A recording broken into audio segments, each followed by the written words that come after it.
Good afternoon, State Councilor Wang. I'm from Reuters. On Ukraine,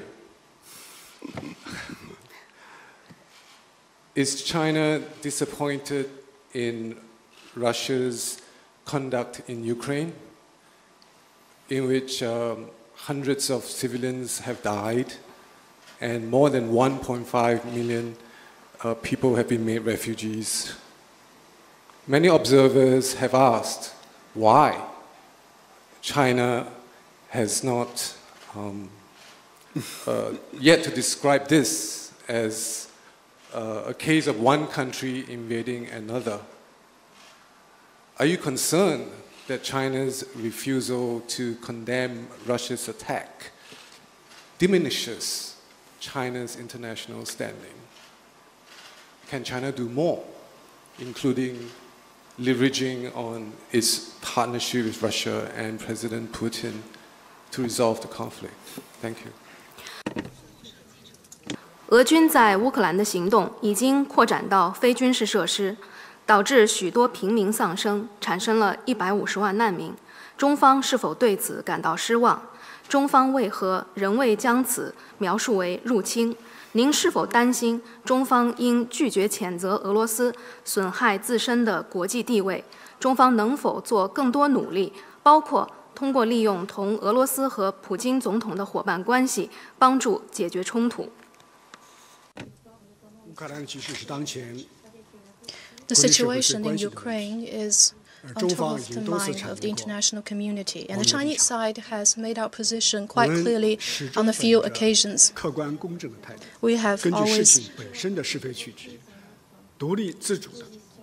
made an independent judgment of the situation and made our position clear based on the merits of the situation in an objective way. As a Chinese proverb puts it, it takes more than one cold day to freeze 3 feet of ice. The situation in Ukraine has become what it is today for a variety of complex reasons. What is needed to solve complex issues is a cool head and a rational mind, not adding fuel to the fire, which only intensifies the situation. China believes that to resolve the current crisis, we must uphold the purposes and principles of the UN Charter and respect and protect the sovereignty and territorial integrity of all countries.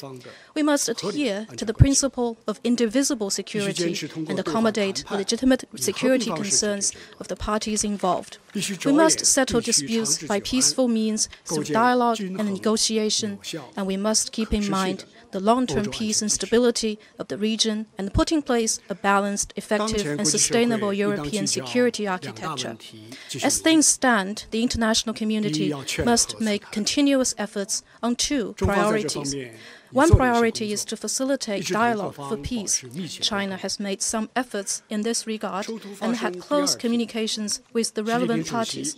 On the second day of the conflict, President Xi Jinping spoke to President Vladimir Putin on the phone and expressed China's desire to see Russia and Ukraine hold peace talks as early as possible. President Putin responded positively, and Russia and Ukraine have since had 2 rounds of talks. We hope that the upcoming 3rd round will make further progress. China believes that the more tense the situation, the more important that the talks continue. The wider the disagreement, the greater the need to sit down and have negotiation.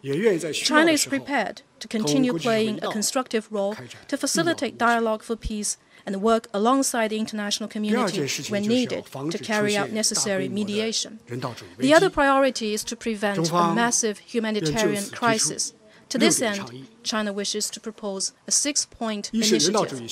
First, make sure that humanitarian operations abide by the principles of neutrality and impartiality, and avoid politicizing humanitarian issues. Second, give full attention to the displaced persons in and from Ukraine and provide them with proper shelter. Third, ensure the protection of civilians and prevent secondary humanitarian disasters in Ukraine. Fourth, provide for safe and smooth humanitarian aid activities, including providing rapid, safe, and unimpeded humanitarian access.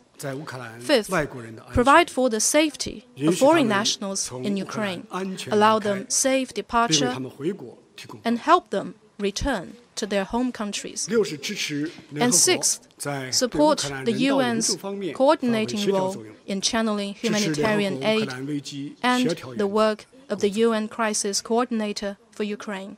中方愿为克服人道主义 China 危机 will 继 continue 续 its 做出自 efforts 己的努力。 to stem the 我也 humanitarian 在此宣 crisis. 布中国 I 红 wish 十 to 字会 announce 将 that 尽 the 快 Red Cross 向乌克 Society 兰 of China 提供一批 will provide 紧急人 Ukraine 道主义 with a 物资援助 trench of 谢谢 emergency humanitarian 谢谢。 supplies as 请 soon 继 as 续提问。 possible. Thank you.